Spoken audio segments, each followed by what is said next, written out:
मध्ये महाराष्ट्रामध्ये जवळपास 4 दसरा मेळावे चालले जातात। याच्यामध्ये सगळ्यात मोठा म्हणजे बीड जिल्ह्यामधून सगळ्यात मोठा दसरा मेळावा म्हणजे राज्याच्या मंत्री पंकजाताई मुंडे यांचा हा दसरा मेळावा भगवान गणपतीगड या ठिकाणी होत आहे। आपल्यासोबत केज तालुक्यातून युवा तरुण असलेले सुरज भैया घुले हे मोठ्या संख्येने आज दसरा मेळाव्याला जात आहेत। त्यांच्यासोबत आज आपण या ठिकाणी या परिसरामध्ये आहेत। बहुसंख्य या ठिकाणी लोक घेऊन आज आपण बघतो की पंकजाताई यांच्या या दसरा मेळाव्याला जात आहेत। आपण आपल्यासोबत आता सुरज भैया आहेत। भैया काय सांगाल की आज आपण दसरा मेळाव्याला जात आहेत, काय प्रतिक्रिया आहे? अतिशय आनंदाची भावना आहे। आज आम्ही येवता जिल्हा परिषद सर्कल मधील सर्व गावांमध्ये ज्या इच्छुक तरुण मंडळी जे काही सावरगावला दसरा मेळाव्यानिमित्त येणार आहेत त्या सर्वांना येण्यासाठी आम्ही नियोजन केलेलं आहे। त्यांची जेवणाची व्यवस्था केलेली आहे, कारण आजच्या दसरा मेळाव्याला प्रचंड लोकांची येण्याची इच्छा असते।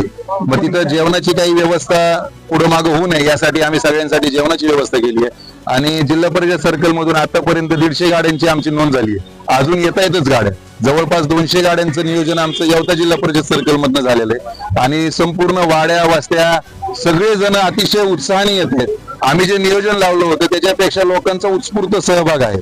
आणि ताई साहेबांचं गेल्या 10 वर्षापासून आता दसरा मेळावा जो सावरगावला इथं येतोय तो विचाराचं सोनं लुटण्यासाठी खरं तर सर्वजण इथे येतात। आणि आजच्या या दसरा मेळाव्याची प्रेरणा घेऊन पूर्ण वर्षभराची ऊर्जा सगळेजण साठवतात। ताई पुढची दिशा देतात, राजकारणाची असेल समाजकारणाची असेल। आणि हा राजकारण विरहित खरं तर सामाजिक मेळावा इथं होतो। 18 प्रकट जाती असतील, सर्व जाती धर्माचे, सर्व ओबीसी असतील, मराठा असतील, सगळे सर्व जाती धर्माचा, ह्याला कुठल्याही जातीचं लेबल असं या मेळाव्याला नाहीये। परंतु आज अतिशय आनंदाचा हा दिवस आहे आणि सर्कल मधील असतील, बाहेरचे असतील, सर्व मंडळी इथे उपस्थित आहेत। आज आपण जात आहेत की आज पंकजा मुंडे बघत आहेत आपण की ज्यावेळेस दसरा मेळावा होतो त्या ठिकाणाहून बरेचसे पुढची दिशा आहे ती दिशा स्पष्ट करतात। येणाऱ्या आता स्थानिक स्वराज्य संस्थेच्या निवडणुका लागत आहेत, याच्याकडे कसं बघताय?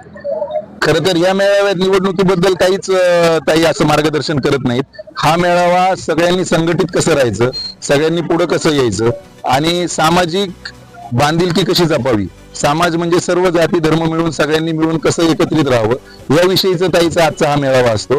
राजकीय ज्यावेळेस ताई राजकीय व्यासपीठावर येतील तेव्हा ताई जे मार्गदर्शन देतील सगळी जनता त्यांच्या मार्गदर्शनाखाली त्याप्रमाणे निर्णय घेईल।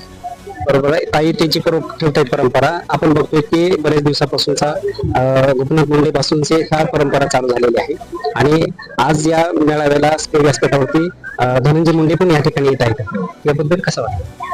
आनंद आहे, कारण धनुभाऊ असतील, ताई असतील, एका व्यासपीठावर यावेत अशी 10 वर्षापासून सगळ्यांची इच्छा होती। गेल्या वर्षी धनुभाऊ आणि ताईंचं एकत्र तिथं दोघांचंही भाषण झालं होतं, त्यामुळे सगळ्यांमध्ये आनंदी वातावरण आहे या गोष्टीबद्दल। अगदीच आपण बघतो की अशा पद्धतीनं ही सुरज भैया घुले आहेत ज्यांनी या येवता सर्कल मधून जवळपास 150 गाड्यांचा